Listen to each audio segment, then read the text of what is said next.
Agra trade centre में एफमेक के meet at Agra का रविवार को समापन हो गया।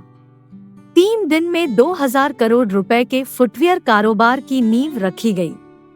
इस दौरान 200 से अधिक स्टॉल पर करीब 13,000 से अधिक विजिटर्स आए। इस फेयर से आगरा के जूता उद्योग में नई उम्मीद जागी है। 220 स्टैंड यहाँ पर लगे, 170 कंपनियों का यहाँ पार्टिसिपेशन था। कमोवेश सभी लोग इस वर्ष सारी व्यवस्थाओं से काफ़ी संतुष्ट नज़र आए और एक क्वालिटी विजिटर भी आया। जिस तरह से भारत की अर्थव्यवस्था लगातार बढ़ रही है, डोमेस्टिक कंजम्पशन जो पहले एक पेयर भी नहीं हुआ करता था, अब 1.7 पेयर है। 150 करोड़ की आबादी है, तो उससे भी अगर देखा जाए तो लगभग 250 से पौने 300 करोड़ की आवश्यकता जूतों की अपने देश के लिए। और एक्सपोर्ट के लिए जो $250 बिलियन का एक्सपोर्ट है, उसमें अभी हमारा मात्र शेयर $6 बिलियन का है। उसमें भी बहुत बड़ी संभावना है, अभी 3% शेयर है। ऐसे ही फेयर्स जो है ये नींव रखते हैं और जितने कंपोनेंट, लगभग 60% कंपोनेंट इसमें लगता है। मुझे लगता है कि कम से कम एक्सपोर्ट और डोमेस्टिक मिला करके 20,000 करोड़ से ऊपर के व्यवसाय की नींव इस फेयर से रखी गई है। उत्तर प्रदेश लघु उद्योग निगम के उपाध्यक्ष राकेश गर्ग ने कहा कि लघु उद्योग अर्थव्यवस्था की रीढ़ है।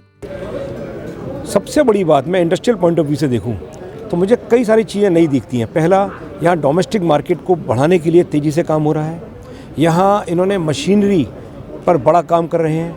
एक इन्होंने इंपोर्ट सब्स्टिट्यूट, इसको इंडिया में डेवलप कैसे किया जाए, इस पर बहुत बड़ा काम हो रहा है। और अभी जैसे मैंने यहाँ चर्चा में सारा सुना कि चाइना से 4 साल पहले बहुत इंपोर्ट हुआ करता था और आज चाइना से बहुत कम इंपोर्ट हो रहा है। क्यों? क्योंकि चाइना में भारत सरकार का भी इसमें योगदान है। BIS उन्होंने लगाया और BIS लगाने के बाद जो बहुत घटिया क्वालिटी वो यहाँ बेचा करते थे, हमारे डोमेस्टिक मार्केट नहीं बना पाता था इतनी घटिया, तो वो बंद होने से अब डोमेस्टिक मार्केट बहुत अच्छे तेज़ी से सर्वाइव कर रहा है। और जैसा अभी एक्सपेक्टेशन लोगों ने की है, $50 बिलियन का मार्केट, डॉलर का मार्केट इंडिया होने जा रहा है और साथ साथ एक्सपोर्ट तेजी से बढ़ने जा रहा है। इस आयोजन ने एक छत के नीचे उद्यमियों को दुनिया की नवीनतम तकनीक से रूबरू कराया।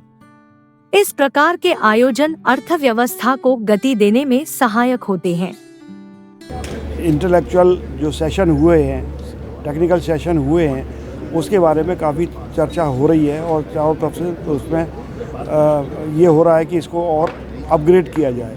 तो टेक्निकल सेशंस की संख्या और बढ़ाई जाएगी, जिससे कि यहाँ की जो यूथ जनरेशन है उसको एक बूस्ट मिलेगा, उसको मोटिवेशन मिलेगा और अगले साल और कुछ कॉलेज वगैरह के स्टूडेंट्स को भी हम मोटिवेट करेंगे, जिससे उनका कैरियर बढ़ाने के लिए वो शू इंडस्ट्री में आमंत्रित करेंगे। एग्जिबिटर्स को सर्वश्रेष्ठ स्टॉल के लिए पुरस्कृत भी किया गया, जिसमें सर्वश्रेष्ठ स्टॉल डिजाइनिंग कंपोनेंट में मनीष धवन, मशीनरी में नागराज, इनोवेटिव प्रोडक्ट में शैलेश पाठक, नवोन्मेषी उत्पाद में साक्षी मनोज बजाज को प्रदान किया गया।